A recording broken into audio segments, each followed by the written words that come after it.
I think it's pretty safe to say that when we examine the Skywalker saga, there's been a lot of on and offs about this franchise, all because of Lucasfilm's Kathleen Kennedy and her creative power that she had over the sequel trilogy that was actually created by J.J. Abrams and Rian Johnson primarily.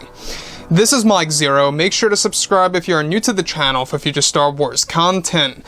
Now, the one thing about the future of the franchise is that we do know that Disney and Lucasfilm are going through a phase of damage control and desperation to really get the ball rolling again when it comes to this massive franchise. Now, due to the global pandemic, already Star Wars Celebration has been cancelled, so that's one thing put to the side that is now delayed all the way until 2022.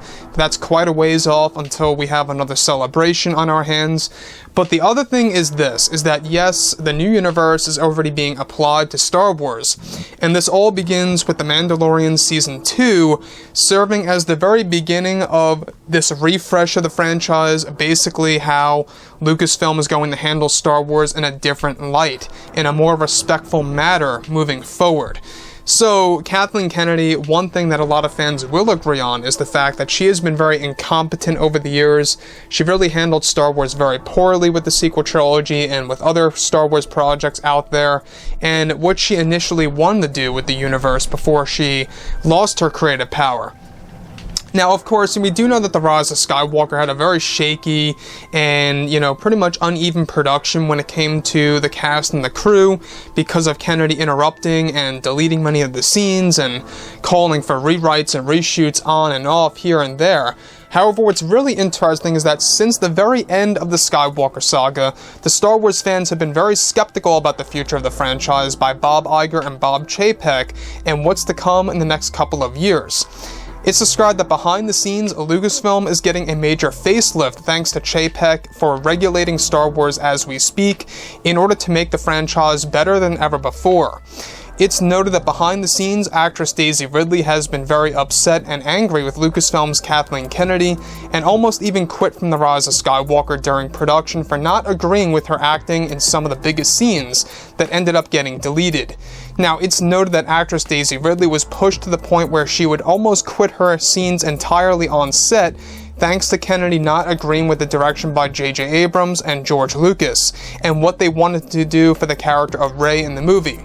It said that Daisy was very angry with the fact that Kennedy deleted an entire ending scene that involved Ridley's best acting between herself and actor Adam Driver on set, where the scene was considered to be Daisy's best acting out of the entire sequel trilogy of movies, and Kennedy decided to delete it from the film entirely in order to keep a certain narrative with the end of the Skywalker saga.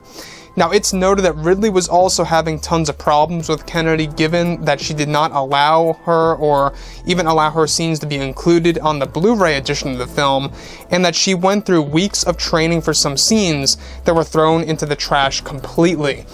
So here's the very important piece that a lot of fans need to know about this entire situation between Ridley and other actors on board of Star Wars The Rise of Skywalker, with Kathleen Kennedy making all of these drastic changes. Now, the thing about Daisy is that she went through a lot of training between herself, Adam Driver, Ian McDiarmid, all these crazy scenes also with Mark Hamill, weeks upon weeks of training and rehearsals, all waste of time. A big waste of time that was just put to the wayside because of Kathleen Kennedy. And it wasn't just that, however, it was because a lot of her best acting sequences were thrown to the side and really created quite a problem with, Daisy Ridley's future career in acting and all. We do know that Adam Driver seems to be getting more roles than Daisy because of, where he stands in Star Wars and how he was the more favorite character, if you will, quote unquote, because of how he actually provided his acting in the movie and what kind of dialogue was used and all those different story elements that were used for the character as well. And it also helped that Adam is a part of the Skywalkers. His character, Ben Solo, is a part of the Skywalker bloodline. Now, the thing about Daisy Ridley, however, I can fully understand as to why she would almost walk off set during some of those sequences that she was filming, due to, of course, all that hard work. Imagine going through hours upon hours of hard work, only for it to all be undone.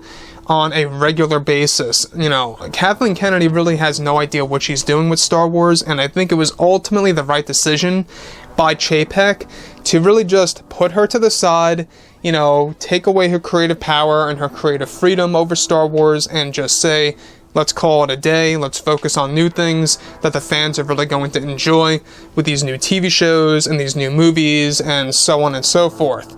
And that, I think, really does spell a recipe for, you know, a lot of fans to really just enjoy Star Wars moving forward. So with that being said, guys, you know, drop a comment below. Let me know about all of this in the comments, and if you guys did enjoy the content for today, do make sure to drop a thumbs up on this video to support the channel. I thank you all so very much for the kind support, and I'll catch you guys next time.